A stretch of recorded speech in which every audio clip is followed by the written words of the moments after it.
고등부 예배에 오신 여러분을 예수 그리스도의 이름으로 환영합니다.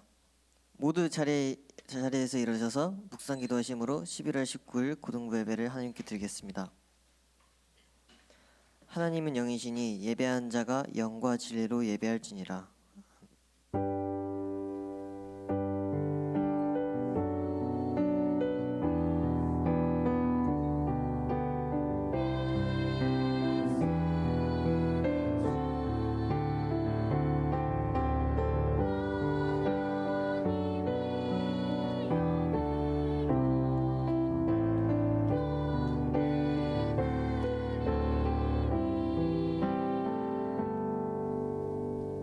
찬송가 28장 찬송을 하나님께 드리겠습니다.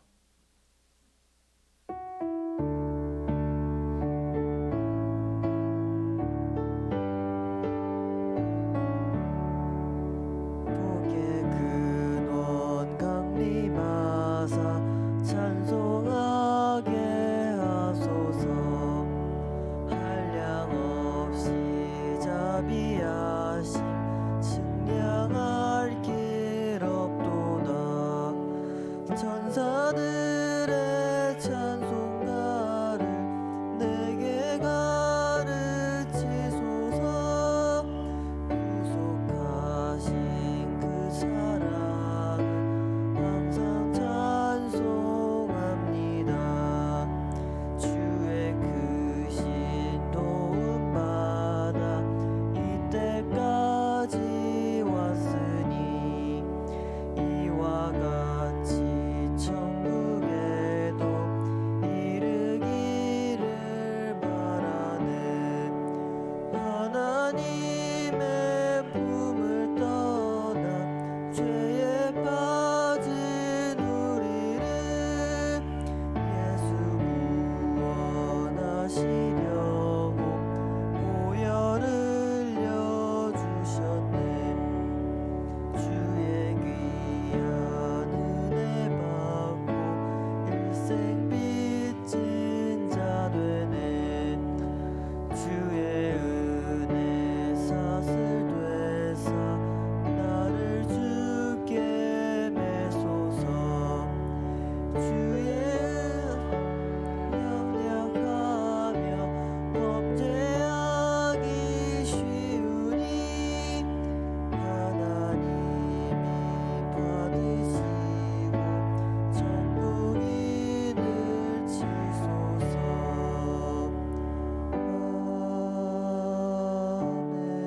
아멘.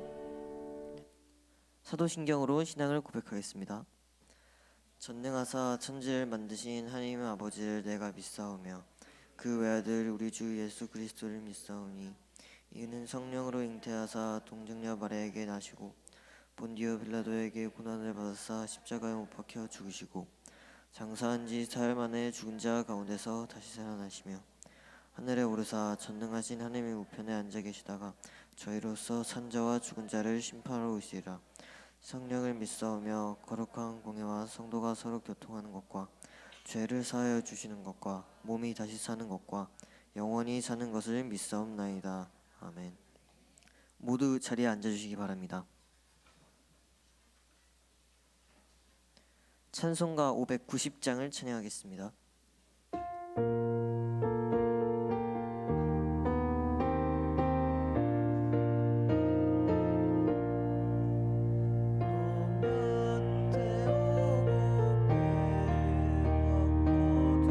할렐루야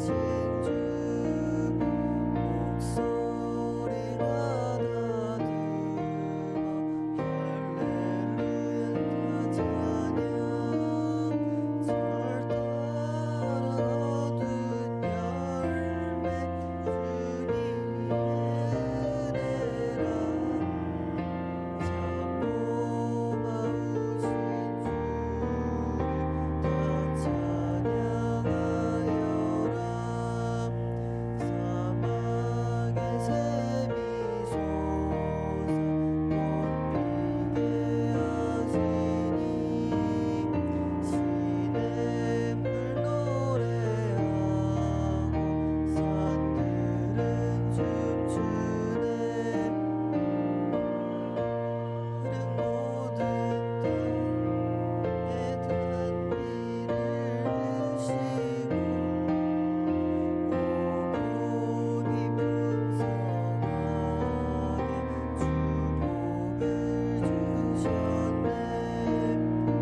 예배를 위해서 조셉의 렘넌트가 기도하시겠습니다.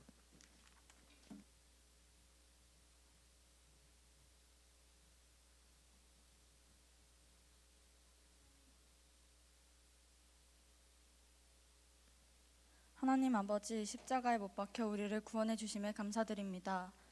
고등부 렘넌트들이 정확한 복음을 알고 누리게 해주세요. 항상 예배 속에서 최고 행복을 얻게 해주시고 세계복음화를 위해 살아가는 고등부 렘넌트가 되게 해주세요. 렘넌트와 선생님들이 먼저 성공하고 현장을 살리고 나아가 후대 미래까지 살리게 해주세요. 삶의 주인이 내가 되는 것이 아닌 하나님이 되어지게 해주세요. 남은 입시를 보좌의 능력 속에서 할 수 있게 하시고 렘넌트들이 각자의 현장에서 하나님의 역사 누리게 해주세요. 24 기도가 되어지는 한 주간 살게 하시고 정확한 말씀 전하는 렘넌트로 성장하게 해주세요. 각자의 업 누리고 하나님의 앞으로 대학 현장 살릴 렘넌트로 쓰임받게 해주세요. 하나님께서 렘넌트의 삶 속에 역사하여 그 증거 체험하게 해주세요. 사람을 통해 말씀 붙잡는 것이 아닌 오직 복음만 정확히 들리게 해주세요. 예배하시는 이남현 목사님께 성령 충만과 오력을 주시고 고등부를 위해 헌신하시는 선생님들께 렘넌트를 양육할 수 있는 영적인 힘을 주세요. 성가대의 찬양을 통해 하나님이 영광 받아주세요. 예배 드리는 시간에 고등부 렘넌트들이 예배 성공하게 하시고 온라인으로 예배 드리는 렘넌트들도 예배 성공하게 해주세요. 한 주간 붙잡은 말씀을 가지고 현장 살리는 고등부 렘넌트가 되게 해주세요. 예수 그리스도 이름으로 기도합니다. 아멘.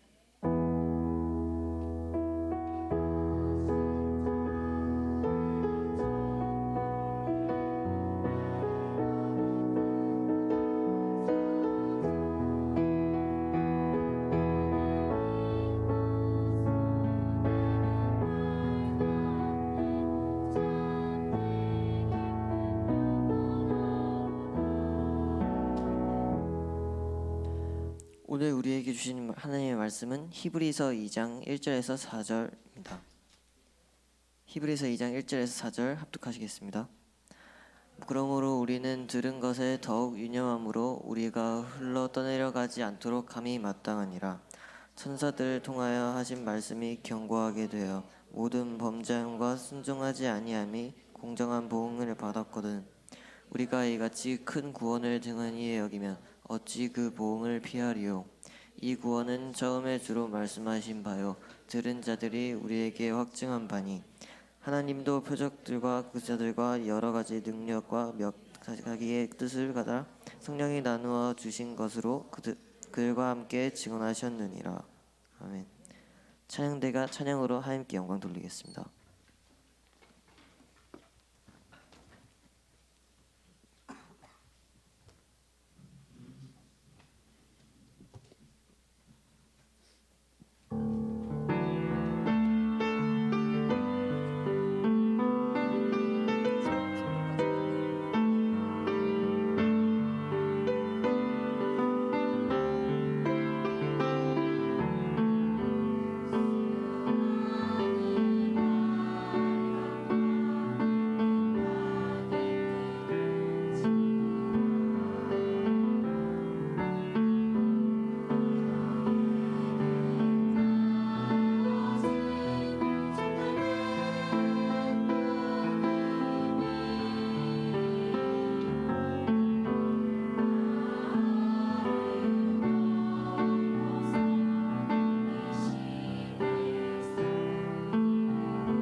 그리스도는 누구신가라는 제목으로 이나연 목사님께서 말씀 증거해 주시겠습니다.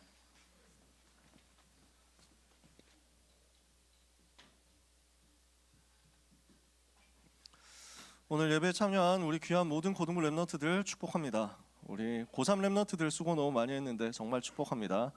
우리 고3 랩런트들을 위해서 격려의 박수 한번 보낼까요? 하여튼 우리 고등부 랩런트 여러분, 이 자리에서 예배 드린다는 게 사실 너무 감사하고 귀한 일이에요. 의자가 얼마나 불편합니까? 중간에 오면은 들어가기가 힘들어.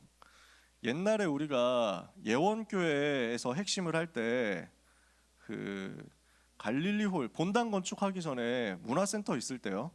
그때 기억나세요? 혹시 그때 갔었던 랩런트들 있나요? 이렇게 극장식 의자가 쫙 이렇게 있어가지고 통로가 중간에 없어.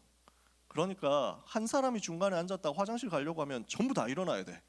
앞뒤도 엄청 좁아가지고. 그러니까 점점 줄더라고. 너무 자리에 앉기 힘드니까. 그럼 뭐 사이드에만 쭉 있고 가운데는 텅 비고 이러더라고요. 그러니까 점점 핵심 나오는 사람들이 나와서 앉아있기가 힘든데 뭐 어떡해. 그래서 온라인으로 뭐 더 많이 드리고 이러더라고요. 지금은 본당이 이제 건축이 됐고 그 다음에 그 문화센터 이쪽도 가운데를 텄더라고요. 중간중간에 통로를 만들었어. 우리도 통로를 좀 만들었으면 좋겠어요. 근데 아시다시피 보면은 뭐 철제 프레임으로 쫙 연결이 되어 있어서 이걸 한 칸씩 잘라내는 게 참 힘들어요. 처음부터 우리가 부탁할 때 우리 교회로 이제 이 성전으로 들어올 때 우리는 그냥 일반 접이식 의자였으면 좋겠다고 부탁을 했는데 교회 사정상 그렇게 할 수가 없었어요. 문화 공간도 필요하고 하니까 극장식 의자가 필요하대. 그래서 누군가는 희생을 해야 된다. 이곳에서 예배드리는 희생을 누군가 해야 된다. 그래서 고등부하고 청년부가 희생을 하기로 한 거죠. 여러분 이 자리에서 예배드리는 그것만으로도 벌써 교회를 위해서 굉장히 중요한 소중한 헌신을 하는 거예요. 하나님의 은혜 감사하고 여러분 이 자리에 있다는 것 자체를 감사합니다. 그래서 이 귀한 예배 자리에 중요한 헌신하면서 오신 모든 고등부 랩런트 여러분에게 하나님이 따로 주시는 은혜가 임하게 될 것입니다. 옆에 있는 사람을 향해서 축복합시다. 오늘도 최고의 은혜를 받읍시다. 그래서 여러분 예배 속에서 최고로 힘 얻으시기 바랍니다. 오늘 그리스도는 누구신가입니다.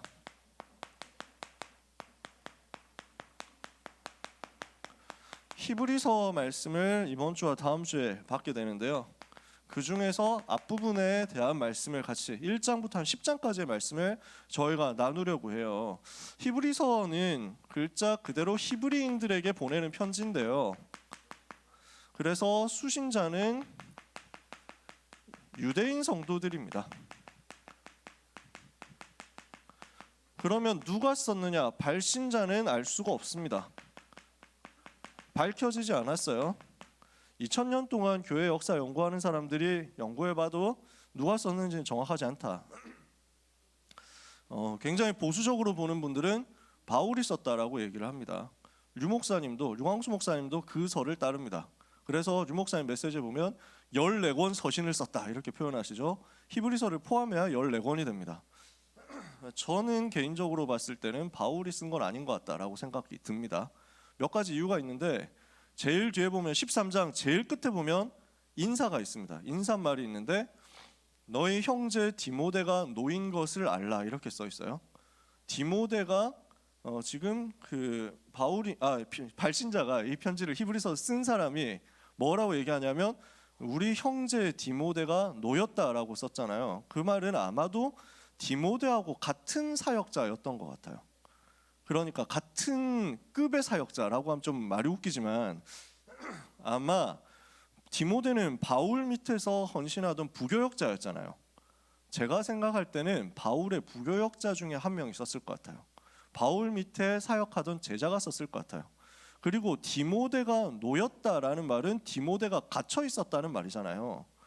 그런데 바울이 갇혀 있었는데 디모데가 갇혀 있는 경우는 있어도 같이 갇혀 있는 경우는 있어도 바울이 순교하기 직전 얘기죠. 근데 바울은 자유로운데 디모데 혼자 갇혀 있었던 기록은 사도행전 아무리 찾아봐도 없어요. 그러니까 이 경우는 아마 바울이 순교하고 나서 바울과 함께 감옥에 있었다가 디모데가 바울 순교 이후에 풀려난 것을 말하는 것 같아요. 이 문장은. 그리고 뒤에 보면 이달리아로부터 온 자들이 너희에게 또한 문안하느니라 라고 썼어요. 그 말은 이탈리아에서 건너온 성도들이 또 인사를 전한다라는 얘기잖아요. 그러면 지금 이 편지를 쓴 사람은 이탈리아에 있지 않겠죠? 그러면은 그때 당시 바울이 순교하고 로마에서 큰 핍박이 일어났다가 이탈리아 반도에서 큰 핍박이 일어났다가 네로 황제의 죽음과 함께 반란이 일어나서 핍박 일으켰던 네로 황제 자살하죠. 그래서 그 네로 황제의 죽음과 함께 핍박이 약화돼요. 그래서 디모데도 풀려나고 그때 이탈리아에 억류되어 있었던 제자들도 풀려나서 이제 동방으로 아마 마게도냐나 아시아 지역으로 건너오게 된 게 아니냐. 그래서 제가 생각할 때는 이 편지는 바울의 제자가 썼다라고 생각합니다. 누가 썼는지는 모르지만 바울의 제자일 것이다. 아볼로 같은 사람이 있지 않겠냐. 왜냐하면 구약 성경에 굉장히 능통해요. 구약에 대해서 완전 다 알고 있어요. 구약 성경을 엄청 많이 인용을 해요. 굉장히 해박한 구약에 대한 지식을 갖고 있는 사람인데 바울의 제자 중에서는 아볼로 같은 사람이 구약 성경에 완전 통달한 사람이었거든요. 아마 그렇지 않았겠냐라고 생각합니다. 그래서 지금 바울의 순교 이후에 이 내용을 써서 많이 핍박이 크게 있었고 베드로도 바울도 순교하고 나니까 사실은 많은 성도들이 어렵잖아요. 마음이 힘들잖아요. 자기 가족들이 예를 들어서 핍박받아가지고 순교한 그런 현장들도 있었을 거예요. 그 현장을 두고 지금 믿음으로 결단하고 힘을 얻어라라고 위로하는 메시지가 아니겠냐라고 저는 생각해요.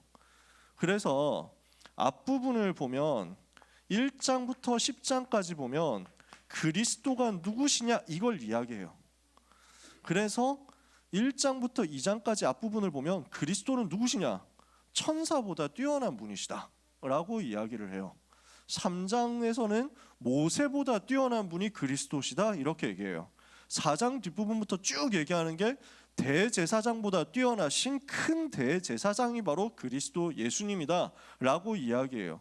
그러면 그 대제사장으로서 무슨 일을 하셨느냐 하는 것을 이야기하면서 예수 그리스도는 자기의 피로 영원한 속죄를 이루셔서 우리 인생의 모든 문제를 해결하셨다라고 설명해요. 그래서 앞부분에서 그리스도가 누구신지를 점층적으로 보여주면서 유대인 성도들이 잘 알고 있는 구약의 율법, 구약의 제사, 구약의 제도, 구약의 모든 예언을 총동원해 가지고 예수가 그리스도라는 것을 설명해요. 그러면은 그 이후에 11장에서 13장까지는 무엇을 이야기하냐면 그리스도를 바라보는 믿음의 여정을 설명을 하는 거예요. 그리스도 바라보라고. 그 그리스도께서 모든 문제를 해결하셨는데 우리는 그 그리스도 붙잡고 그 그리스도를 바라보고 언약의 여정을 달려가는 것이다. 그 과정에서 핍박이 일어난다. 그 과정에서 환난이 일어난다. 문제 되냐? 당연히 핍박이 일어나는 것이고 당연히 환난이 일어나는 것인데 믿음 가지면 승리하는 것이다. 증거가 히브리서 11장 사람들 쭉 설명해요. 그래서 히브리서 11장 믿음의 사람들을 설명하면서 12장에서 바로 이야기하는 게 우리가 그 언약의 대열에 서서 똑같이 달려가는 것 아니냐 이렇게 얘기를 하는 거예요. 구름같이 허다한 믿음의 증인들이 있으니까 우리도 그 증인들의 뒤를 이어서 인내로서 믿음의 경주를 하고 하나님을 바라보고 그리스도를 바라보면서 달려가는 것이다. 그래서 13장에 보면 그리스도는 어제나 오늘이나 영원토록 동일하시다. 그 그리스도 끝까지 붙잡아라. 그러면 환난이 일어나도 승리한다. 이 믿음의 사람들처럼 이렇게 이야기를 하는 거죠. 이 히브리서를 가지고 오늘 말씀을 같이 나눌 겁니다. 앞에서 설명을 대강 다 했네요. 오늘 우리가 뭘 붙잡아야 되겠습니까? 우리는 나라는 것이 드러나지 않도록, 우리는 나라는 것이 드러나는 것이 종교라는 것을 알고 나라는 것이 나타나고 나라는 것이 주장되고 나라는 것이 자꾸 강조되지 않도록 찾아내야 되겠습니다. 언약을 그렇게 붙잡아야 됩니다. 나 중심이 되도록 나라는 존재가 드러나고 내 사상이 되도록 내 인격이 드러나고 내 이익이 드러나고 내 자리가 드러나면 이거는 사탄이 속이는 그 속임수로 빠져드는 거예요. 이게 마귀가 만들어온 전략이거든요. 창세기 3장 때부터 지금 사단은 계속 이 짓을 하고 있는 거예요. 마귀는 뭘로 속이느냐? 나라는 것을 가지고 속인다니까. 내 생각에는, 내가 봤을 때는, 내 입장에는, 내 주장으로는, 내 고집으로는, 내 편견으로는, 내 사상을 가지고는 하나님의 완전하심을 담을 수가 없어요. 하나님은 전능하신데 우리는 자꾸 내 수준 가지고 판단하고 제한하고. 지난주에 우리 강단 우리 말씀 나눴잖아요. 오네시모 얘기하면서 했잖아요. 자꾸 제한한다니까, 자꾸 판단한다니까, 자꾸 정죄한다니까. 내 수준을 가지고 나를 보고, 내 수준을 가지고 다른 사람을 보고. 오늘 우리는 뒤집어야 됩니다. 내 생각도 버려버리고, 심지어는 내 의로운 것도 버려버려라. 내가 착하게 살아야 되고, 바르게 살아야 되고, 올바르게 의롭게 정의롭게 살아야 되겠죠. 그게 드러나서 그리스도를 잊어버린다면 차라리 못 사는 게 낫단 말이지. 차라리 더럽게 사는 게 낫단 말이지. 여러분, 진짜 깨끗하게 살고 착하게 살고 바르게 살아가지고 다른 사람들의 박수를 받으면서 그리스도 없이 사는 게 낫습니까? 아니면 손가락질 받을지언정 그리스도 붙잡는 게 낫습니까? 사탄을 이길 수가 없다니까. 나라는 거 붙잡아가지고는 마귀를 이길 수가 없다니까. 그래서 사람들은 종교의 함정에 빠져서 내가 잘해야 되고, 내가 욕심 버려야 되고, 내가 깨끗해야 되고, 내가 훌륭해야 되고, 내가 의롭게 죄를 버려야 되고, 여기에 빠져가지고 사탄이 만들어놓은 함정 속에서 계속 허우적대다가 영적 문제 재생산하는 거예요. 오늘 우리는 뭐 붙잡아야 되느냐? 그리스도만 나타나도록 우리는 붙잡는 겁니다. 이것을 보고 복음이라고 합니다. 그리스도만 내게서 나타나는 겁니다. 오직 그리스도만 내게서 존귀케 되기를 원한다. 이게 바울의 고백이었어요. 내가 살든지 죽든지 오직 그리스도만 나에게서 존귀케 되기를 원한다. 오직 그리스도라는 거죠. 사도행전 4장 12절에 다른 이로서는 구원을 받을 수 없나니 천하 사람 중에 구원받을 만한 다른 이름을 우리에게 주신 일이 없음이니라. 내가 나타나지 않고 그리스도만 오직으로 나타나도록 우리가 복음 붙잡는 거예요. 왜? 그래야만 지금도 역사하고 있는 흑암의 권세를 깨뜨릴 수 있습니다. 그래야만 이 땅에 있는 진짜 문제를 해결할 수 있습니다. 바르게 살고 죄 안 짓고 살고 깨끗하게 살아가지고 이 땅의 문제 해결할 수 있다면 왜 우리가 지금 여기에 모여가지고 있겠습니까? 지금이라도 가가지고 학원 가서 공부 한 자로 더 하는 게 낫지. 그걸로 이 땅의 문제 해결이 안 되고, 개인의 문제 해결이 안 되고, 영적인 문제, 정신 문제 해결이 안 된다니까요. 그래서 하나님이 우리를 불러서 오직 그리스도 붙잡게 하신 거예요. 오직 그리스도 바라보게 하신 거예요. 사탄은 지금도 그리스도 말고 다른 것이 나타나도록 속입니다. 오늘 예배에서는 그래서 집요하게 그리스도가 나타나야 됩니다. 우리 선생님이 딱 성령인도 받아가지고 찬양인도 하는 거 보세요. 그리스도 계속 하잖아요. 그게 예배라니까. 그래야 된다니까. 그래서 예배 시작할 때도 예수는 그리스도, 예수는 주 이렇게 시작하잖아요. 그리스도가 계속 드러나야 되고, 이 예배는 그리스도로 충만해야 되고, 이 예배 시간에 앉아있는 여러분은 그리스도의 피로 완전 젖어버려야 됩니다. 그리스도의 그 보배로운 피로, 그 피의 공로로 우리가 이 자리에 있는 겁니다. 그 사실이 여러분 속에 강력하게 붙잡아지기를 바랍니다. 그럼 여러분은 어디를 가도 승리합니다. 그래서 사탄이 그리스도 나타나지 못하도록 속이고 다른 것을 가지고 헷갈리게 만들거든요. 유대인 성도들한테는 뭘로 함정을 주느냐? 구약 성경 많이 본 유대인들은 천사 이러면 그게 대단한 줄 안다니까. 유대인들은 모세 대단한 줄 안다니까. 대단하지. 근데 그리스도보다 높을 수가 있냐고. 그리스도보다 모세가 강조되면 되냐고.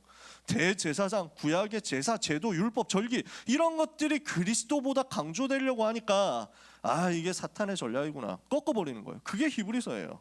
도대체 그리스도는 누구십니까? 우리에게 큰 구원을 주신 분이 바로 그리스도시다. 이게 오늘 첫 번째입니다. 큰 구원을 우리에게 어떻게 주셨습니까? 큰 구원이 우리에게 왜 필요합니까? 우리는 하나님 떠나서 지옥 배경 속에 있었잖아요. 그 지옥 배경 속에 있었던 우리를 구원해낸 겁니다. 우리는 하나님 떠나서 마귀의 인도와 지배 속에 있었잖아요. 거기에서 우리를 건져낸 겁니다. 죄로 인해서 인간의 재앙 만나게 됐잖아요. 거기에서 그리스도께서 우리를 건져낸 겁니다. 그래서 큰 구원이에요. 불났을 때 불난 집에서 사람을 구원해줬다, 구출해줬다, 그것도 구원이지. 물에 빠진 사람을 건져줬다, 구원이지. 이제 막 내 성적이 허우적대고 있는데 학원 선생님이 나를 건져줬다, 그것도 구원이야. 필요해. 우리 여기도 학원 선생님들 계시잖아요. 얼마나 귀한 분들입니까? 학교 현직 선생님들도 계시잖아요. 얼마나 귀한 분들입니까? 그 구원도 소중하다니까. 여러분이 허우적대고 있는 수학 8등급을 건져내가지고 3등급으로 바꿔줬다. 큰 역사지. 근데 그걸로 해결 안 되는 문제가 이 문제잖아. 지옥의 권세, 사탄의 권세, 모든 재앙과 저주의 문제 해결하기 위해서 하나님께서 그리스도를 보내셨단 말이에요. 그래서 그리스도께서 무슨 일을 하셨느냐? 인간을 지옥의 모든 배경에서 건져내기 위해서 참 선지자가 되신 겁니다. 요한복음 14장 6절에 내가 곧 길이요 진리요 생명이니 나로 말미암지 않은 않고는 아버지께로 올 자가 없느니라. 히브리서 10장 19절에 보니까 그리스도께서 우리를 하나님 앞으로 인도하시기 위해서 휘장 가운데로 새로운 살 길을 여셨다. 새롭고 산 길을 여셔서 우리를 하나님 앞으로 인도하셨다. 사탄의 권세를 인간 스스로 이길 수 없으니까 하나님께서 그리스도를 보냈습니다. 요한일서 3장 8절에 하나님의 아들이 나타나신 것은 마귀의 일을 멸하려 하십니다. 히브리서 기자는 히브리서 2장 14절에서 사망으로서 사망의 권세를 잡으자 마귀를 없이 하셨다 설명했습니다. 지금도 모든 죄와 저주로 인해서 인간은 멸망 속에 있는데 거기에서 인간을 건져내고 해방시켜 버렸다니까요. 로마서 8장 2절에 그리스도 예수 안에 있는 생명의 성령의 법이 죄와 사망의 법에서 너를 해방하였습니다. 그래서 히브리서 기자는 히브리서 9장 12절에서 염소와 송아지의 피로 하지 않고 자기의 피로 영원한 속죄를 이루사 단번에 성소에 들어가셨다. 우리를 죄에서 건져내시기 위해서 참 제사장으로서 스스로 희생 제물이 되셔서 모든 죄 저주를 끝내셨습니다.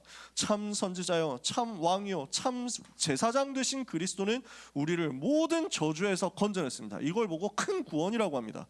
이 큰 구원이 오늘 여러분에게 와 있는 겁니다. 여러분 속에 이 큰 구원이 이미 임했습니다. 이것을 누리는 시간 되기를 예수 그리스도 이름으로 축복합니다. 그 큰 구원을 받고 나니까 우리가 어떻게 됩니까? 참 안식이 우리한테 당연히 따라오는 거예요. 왜? 하나님 떠나서는 안식이 없거든. 하나님 만나야만 안식이 있거든. 하나님 떠나서 지옥 배경 속에 살아가는데 어떻게 안식이 있겠어요? 마귀의 종노릇 하는데 어떻게 안식이 있냐고. 늘 재앙만 나고 늘 저주만 나는데 맨날 두려워해야지. 어떻게 안식이 있겠냐고.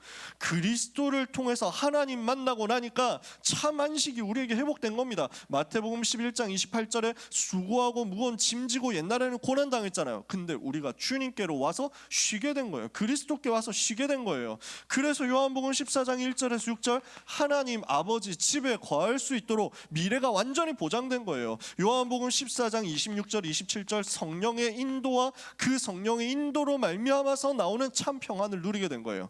14장 27절에 평안을 너희에게 끼치노니 곧 나의 평안을 너희에게 주노라.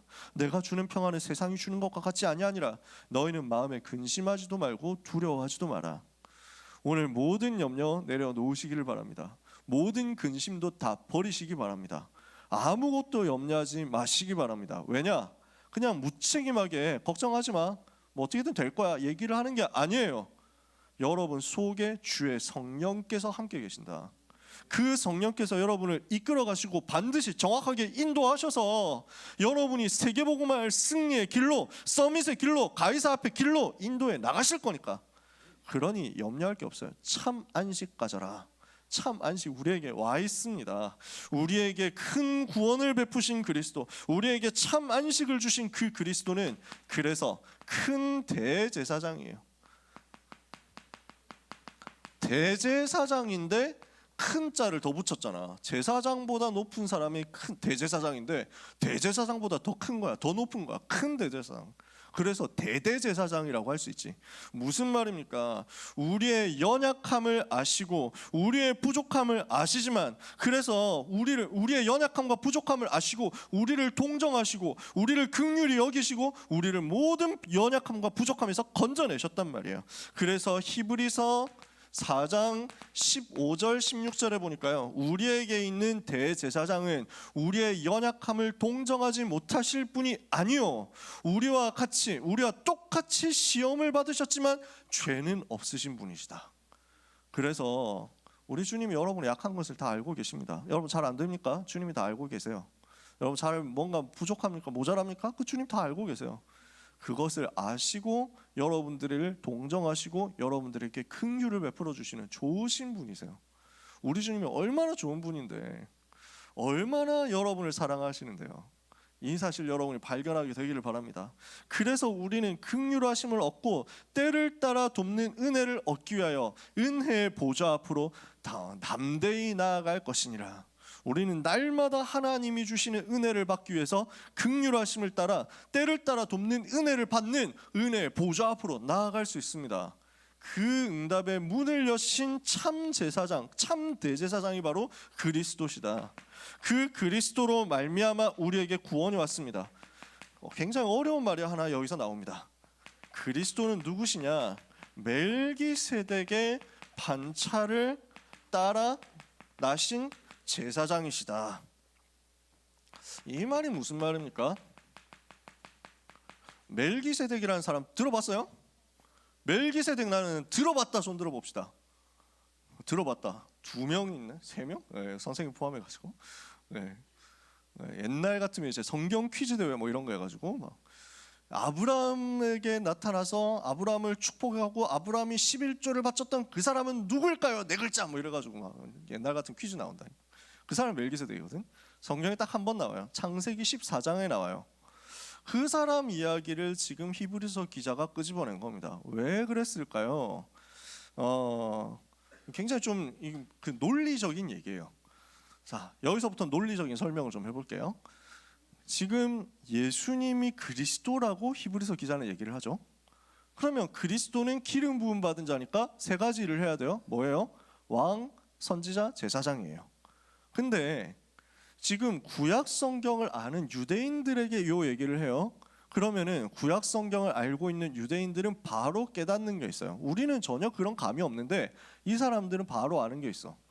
왕이다라고 하면 유다 지파이겠네 라고 생각을 하는 거예요. 예수 그리스도가 참 왕이라면 그 사람은 유다 지파 다윗의 자손이어야만 해. 그런데 족보 보니까 맞아.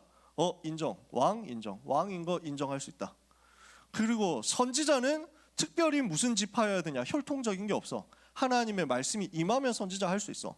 그러니까 선지자도 인정. 근데 제사장은 아니지 이렇게 나오는 거예요. 유대인들이. 왜냐? 제사장은 유대인 구약의 율법에 따르면 레위 지파만 제사장이 될 수 있어요. 지파가 12개 지파가 있거든. 큰 부족이 있는 거야. 유다인들에게, 유대인 이스라엘 사람들에게 12개 큰 부족이 있는데 그 12개 부족 안에 성씨 안에 이렇게 들어있는 거 우리식으로 따지면 그 중에 레위 지파 가문에서만 제사장이 나오도록 되어 있어요. 그러니까 유대인들이 봤을 때는 예수가 왕이다 그래 인정할 수 있고 예수가 선지자다 그것도 인정할 수 있는데 예수가 제사장인 건 안 되지. 레위 지파 아니고 유다 지파인데 어디서 약을 팔아 뭐 이렇게 해가지고 기독교를 핍박하는 거야. 그러니까 여기에서 구약 성경에 능통한 이분이 뭐라고 얘기를 하냐면 이 성경 알못들아 하면서 얘기를 하는 거예요. 이 경알못들, 구약 알못들 뭐 하면서 이 그 제사장이 레위 지파만 있는 줄 아냐? 하면서 딱 찾아낸 거예요. 구약 성경에 누가 있는지 아느냐? 여러분의 조상 누구냐? 아브라함. 아브라함이 그 자기의 재산의 10분의 1을 헌금을 해가지고 하나님께 예배드렸던 제사장이 나온다. 그 제사장이 바로 멜기세덱이야 라고 하면서 설명을 해요. 멜기세덱이라는 사람이 있는데 어느 지파 출신인지도 모르고 그 다음에 어디서 왔는지도 모르고 무엇을 했는지도 모르고 시작이 어디서 나왔는지 끝도 어디 있는지도 모르고 성경에 딱 그 부분에 갑자기 등장했다. 등장해가지고 와서 멜기세덱이 아브라함을 축복한다. 그러면 이게 누구냐? 하나님이 직접 세운 사람 아니냐? 근데 레위라는 사람, 레위 지파가 그때 태어났냐? 태어나기도 전이다라고 지금 이 사람 얘기를 하는 거예요. 히브리서 기자는. 자, 아브라함의 아들이 이삭입니다. 이삭의 아들이 야곱입니다. 야곱의 아들 중에 레위가 있습니다. 그 레위 지파 자손들 중에서 제사장이 나옵니다. 그런데 아브라함이 먼저 큰 제사장을 만나가지고 그 제사장을 통해서 예배드리고 그 제사장을 통해서 복음을 누리고 그 제사장에게 헌금을 했다. 그럼 이 제사장 레위 지파 아니라고 무시할 거냐? 아니잖아요. 이해가 되세요? 레위 지파 아니지만 완벽한 제사장이에요. 그러면서 아브라함을 축복했다는 말은 생각해봐라. 상식적으로 높은 사람이 아래에 있는 사람에게 축복하지 않겠냐? 의문의 여지 없이 높은 사 위에서 밑으로 축복을 하는 것이다. 아브라함을 멜기세덱이 축복했으면 레위의 그 너희들이 제사장이어야만 된다고 생각하는 그 레위의 조상인 아브라함보다 멜기세덱이 더 높은 제사장이었다는 얘기잖아. 그러니까 예수 그리스도는 하나님께서 직접 세우신 제사장이야. 굳이 라인을 따르자면 멜기세덱 라인에서 나온 제사장이라고 하면 끝나는 거 아니야? 너희 할 말 있어? 라고 얘기를 하는 거예요. 이해가 되세요? 요 논리적인 구조를 가지고 얘기합니다. 그리고 이 부분을 다윗이 시편을 통해서 예언했어요. 멜기세덱의 반차를 따르는 영원한 제사장이라고 시편에 썼어요. 그 내용을 또 인용을 한 거예요. 그러면 그 그리스도는 무슨 일을 하셨느냐? 성경 구절 쭉 다 봐야 되겠습니다만 우리가 시간이 없죠. 히브리서 5장 9절에 보니까 그리스도는 멜기세덱의 반차를 따라 나타나신 참 제사장으로서 영원한 구원의 근원이 되신다. 우리에게 구원을 베푸시는 근원이 바로 그리스도 예수님이시다. 그래서 그리스도는 히브리서 7장 22절에서 27절까지 보면요, 더 좋은 언약의 보증이 되시고 항상 살아계신 그분이 자기를 힘입어 하나님께 나아가는 자를 온전히 구원하실 수 있고, 레위 제사장들하고 다르다는 거예요. 레위 지파 대제사장들은 날마다 자기 죄를 속죄하는 제사를 해야 돼. 제사장으로서 모든 백성의 죄를 용서하기 위해서 1년에 한 번만 대제사장만 성소를 지나서 지성소에 들어갈 수 있어요. 구약시대 성막이 성전이 이렇게 생겼거든요. 그 성전이 이렇게 앞에 있는 이쪽이 성소고 이 안쪽이 지성소예요. 여기는 휘장으로 가로막혀 있어요. 그 커튼으로 가로막혀 있는 거지. 이 안쪽에 뭐가 있습니까? 언약궤가 있어요. 이 안에는 아무도 못 들어가고 대제사장만 1년에 한 번 들어갈 수 있어요. 여기 성소에서 제사장들이 예배 드리다가 1년에 한 번만 지성소 안에 들어가서 예배 드려요. 그래서 모든 이스라엘 백성의 죄를 하나님 앞에 고백하고 용서받는 제사를 지내요. 근데 요 속죄의 일을 하기 위해서는 먼저 대제사장이 자기 죄를 용서하고 자기 죄를 고백하고 용서받는 제사를 먼저 지내야 돼요. 자기 자신을 위해서 제사를 먼저 지내야 돼. 왜? 자기도 죄인이니까. 그리고 나서 1년에 한 번 겨우 백성들을 위해서 제사를 지낼 수 있었다니까. 그런데 그리스도는 어떤 제사장이냐? 죄가 전혀 없으신 분이시기 때문에 자기를 위하여 제사 날마다 지낼 필요가 없고, 그리고 백성들을 위해서 1년에 한 번 하고 그 다음에 백성들이 개인적으로 일일이 가지고 오는 매일 가지고 오는 그 희생제사 다시 드릴 필요 없이, 제물을 다시 잡을 필요 없이 한 번에 자기의 몸을 들여서 영원한 속죄를 이루신 것이다. 이렇게 설명하는 거예요. 그리스도는 누구시냐? 그래서 우리 모든 사람을 죄에서 건져내신 참 제사장이 되시는 것이다 하고 설명하는 겁니다. 그래서 우리를 손으로 지은 성소가 아닌 온전한 성소로 이끌어 가신 분이시다.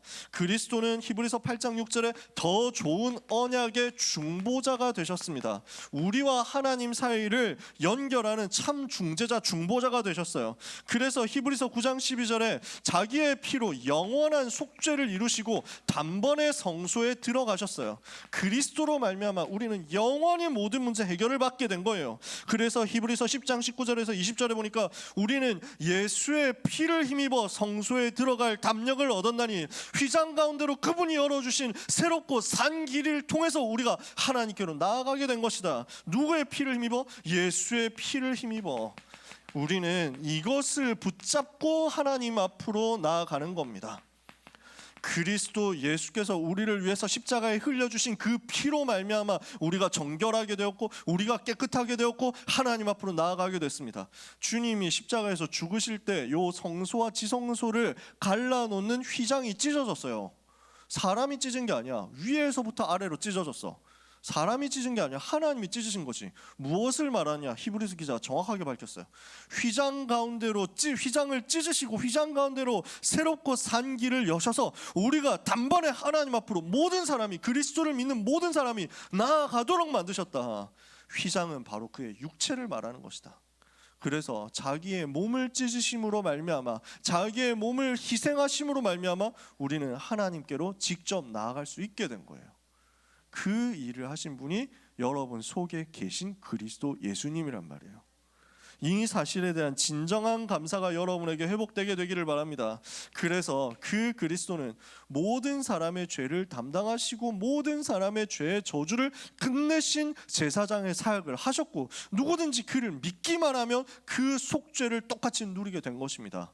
히브리서 9장 27절에 한 번 죽는 것은 사람에게 정하신 것이고 그 후에는 반드시 심판이 있게 될 것인데, 28절에 그리스도께서 우리 모든 사람의 죄를 담당하시고 우리를 심판에서 건져내셨고, 그리고 자기를 믿는 자들에게 두 번째 다시 나타나실 것이다. 재림주로 오실 것이다. 그리스도가 누구신지를 이렇게 10장까지 쭉 설명을 한 겁니다. 오늘 우리는 무엇을 약속으로 붙잡아야 되겠습니까? 그리스도를 더 깊이 아는 것을 이번 주에 약속으로, 언약으로 붙잡아야 되겠습니다. 그리스도가 누구시냐? 더 깊이 알아야죠. 이번 주간에 그래서 이 부분을 묵상해 보세요. 복음 성경 구절 묵상해 보세요. 복음 메시지 묵상하면서 나를 살리신 그리스도 도대체 어떤 분이시냐 한번 찾아서 읽어보는 거예요. 이거 한번 해보세요. 그래서 하나님께서 내게 주신 큰 구원과 참 안식에 대한 감사를 회복해라. 오늘 추수감사절이잖아요. 우리는 농사는 안 짓습니다. 그러니까 여러분 농사 짓는 분 혹시 계십니까? 있을 수도 있지. 대부분 농사는 안 짓습니다. 우리가 추수감사절을 해야 되는 이유가 뭐냐? 우리가 추수한 것 1년 동안 잘 인도받은 것 이거 당연히 감사하지만 우린 날마다 감사해야 됩니다. 하나님의 나라 배경 속으로 들어오게 된 그 사실에 대한 진정한 감사, 누구를 통해서? 그리스도를 통해서 이 사실을 감사로 누리는 겁니다. 그래서 그러면서 뭘 하느냐?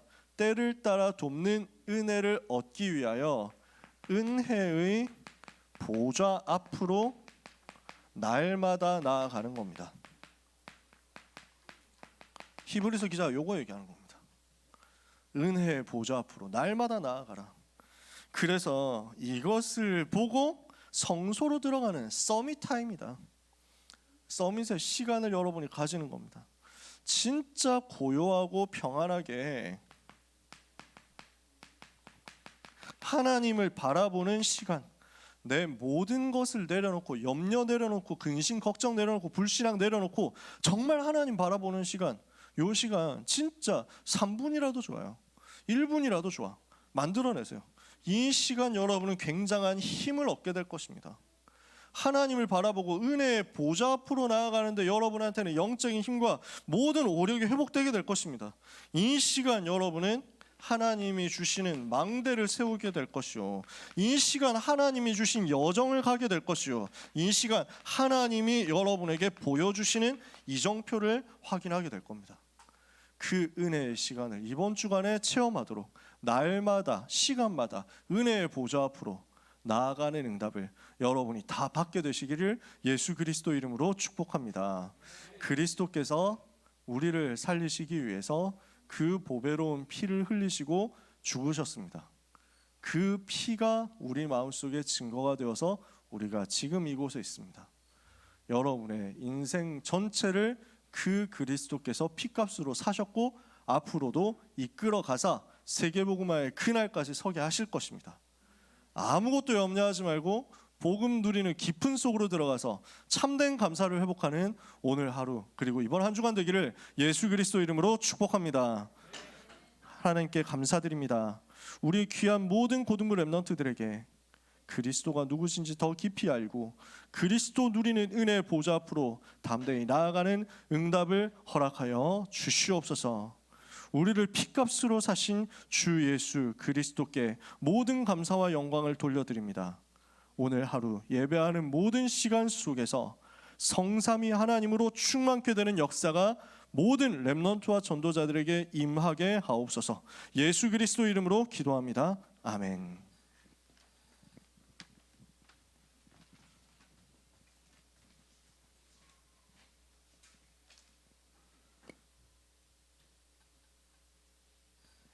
찬송가 589장 찬양하시면서 준비하신 예물 하나님께 드리겠습니다.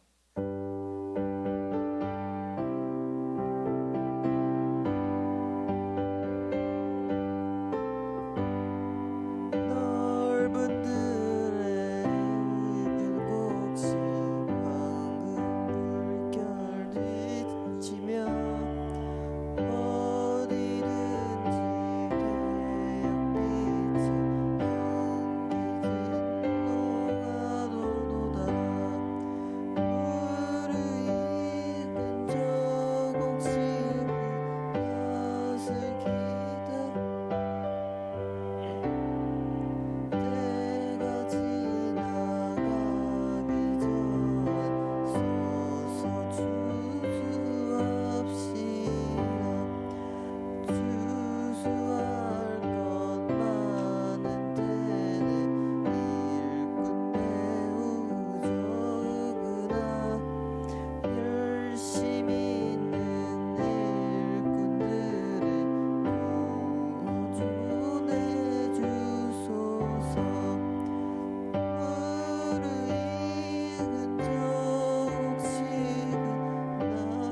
광고를 말씀드리겠습니다. 오늘은 추수감사주일입니다. 한 해 동안 인도해 주신 하나님의 은혜에 감사를 회복한 날이 되시길 바랍니다. 오늘 예배 후 2024년을 위한 임원 선거가 진행됩니다. 온라인 투표 없이 현장에서 바로 투표로 진행되기 때문에 기도로 참여해 주시기 바랍니다. 11월 독서 포럼이 오늘 오후 8시에 임마누엘 칸트 순수 이성 비판을 주제로 진행됩니다. 김무일 랩런트 나와서 잠시 광고 있겠습니다. 네, 방송실 혹시 띄워주실 수 있나요?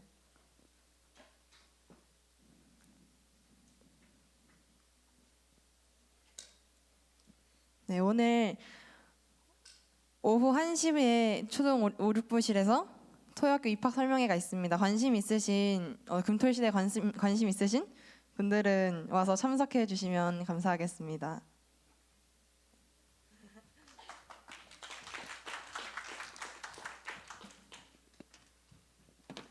다 같이 일어나서 예수 전하세 찬양을 부르신 후에 이날 목사님께서 드린 예물을 위해서 기도해 주시고 축도해 주심으로 예배를 마치겠습니다.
임원 선거 있고요. 임원 선거 끝나고 팀별 포럼 할 건데요. 팀별 포럼 할 때는 피자가 준비되어 있습니다.